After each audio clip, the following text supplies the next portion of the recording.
테이크아웃 IT.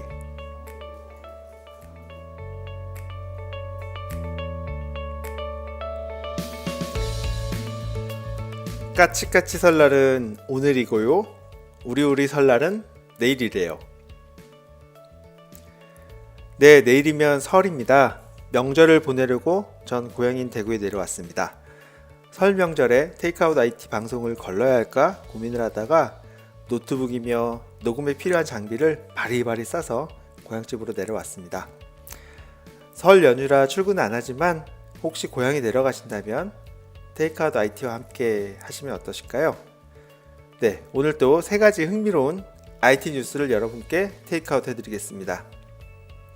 안녕하세요. 전 IT 바리스타 송민섭입니다.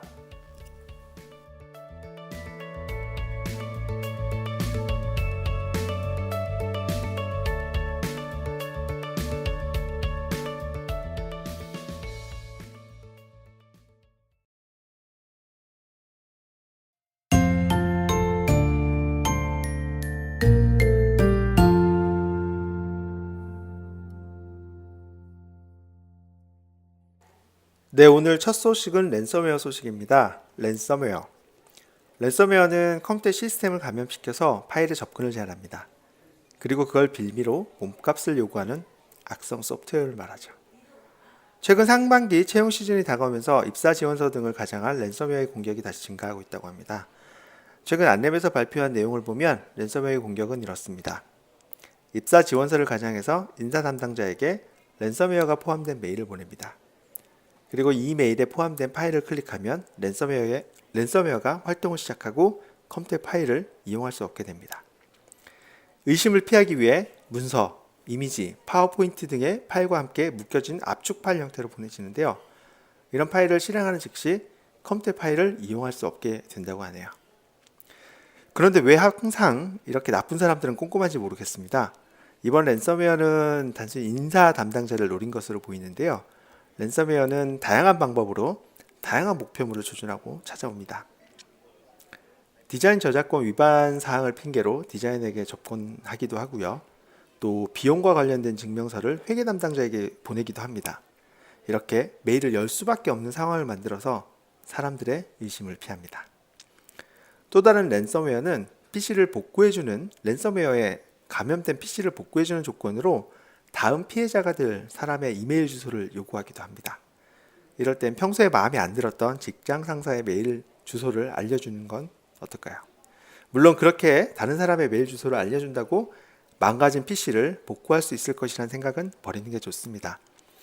랜섬웨어 제작자는 애초에 피해 복구엔 관심이 없을 수도 있거든요. 네, 테이크아웃 IT에서 랜섬웨어의 피해자가 되지 않는 몇 가지 팁을 알려드리도록 할게요.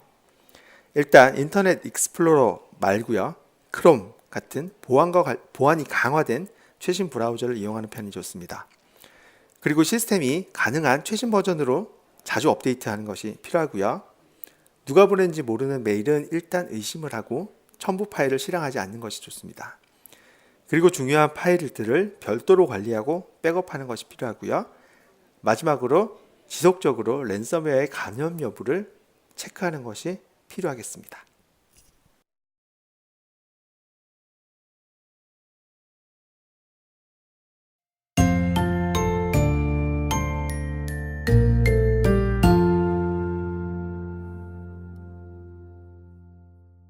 네, 두 번째 소식은 폴더폰 소식입니다. 아이폰 등장 이후 자취를 감추었던 폴더폰이 2019년에 새롭게 부활의 조짐을 보이고 있습니다. 아이폰이 등장하기 이전에 폴더폰을 기억하시는 분들이 많으실 텐데요. 작은 화면이지만 물리적으로 꾹꾹 누를 수 있는 키패드를 가지고 있어서 접어다니면서 필요할 때 쫙 펼쳐서 이용할 수 있는 게 장점이었죠. 그러다 아이폰이 출시되면서 넓은 화면에 필요할 때만 숨겨졌던 키보드가 나오는 방식으로 바뀌었습니다. 폴더폰은 역사 속으로 가라앉는 것 같았죠. 그런데 올해 다시 등장한 폴더폰은 이전과는 좀 많이 다른 모습을 하고 있습니다. 마치 넓은 태블릿을 접어서 사용하는 것 같은 모습인데요. 이런 폴더폰은 폴더블 폰이라고 부르는데요. 접을 수 있는 화면 디스플레이 기술이 발전하면서 넓은 화면에 태블릿을 접어서 스마트폰 크기로도 사용할 수 있도록 한 것이 특징입니다. 올해 초 세계 최초로 로열에서 접을 수 있는 폴더블 스마트폰을 선보였고요.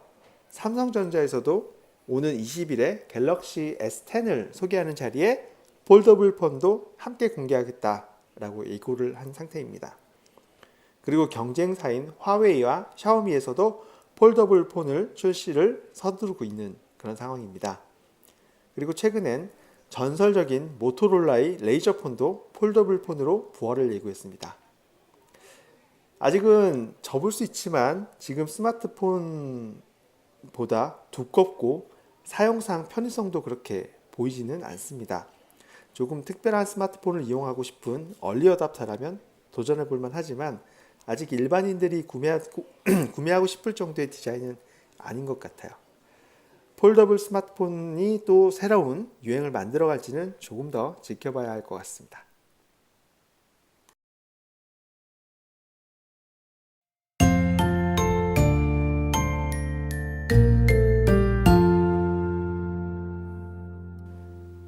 네, 오늘 마지막 소식은 국가별 인터넷 이용 인구에 관한 소식입니다.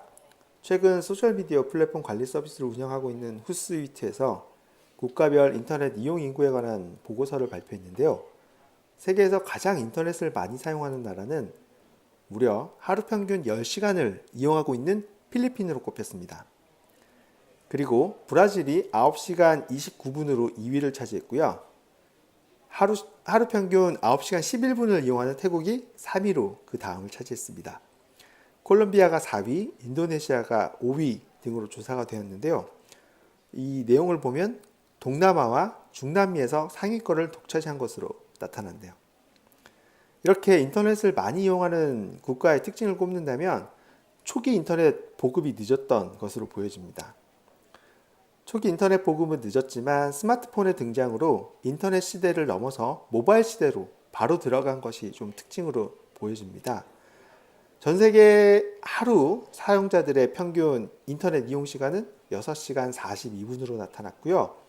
우리나라는 5시간 14분으로 순위권에서는 아주 좀 멀어져 있던 것으로 조사되었습니다.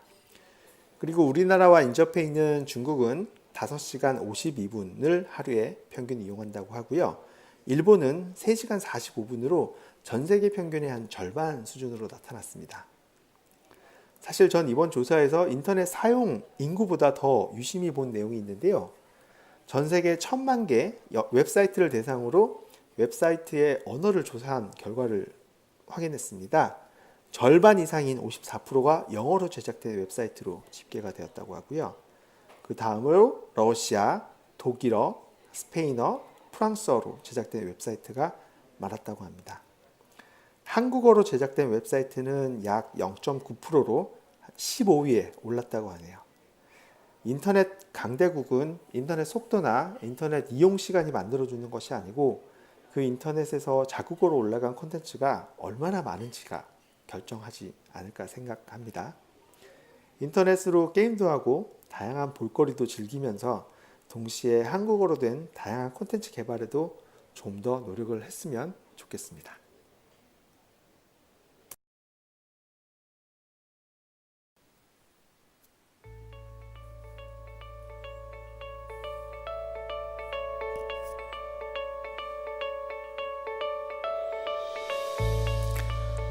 네, 오늘 준비한 3가지 소식은 여기까지입니다.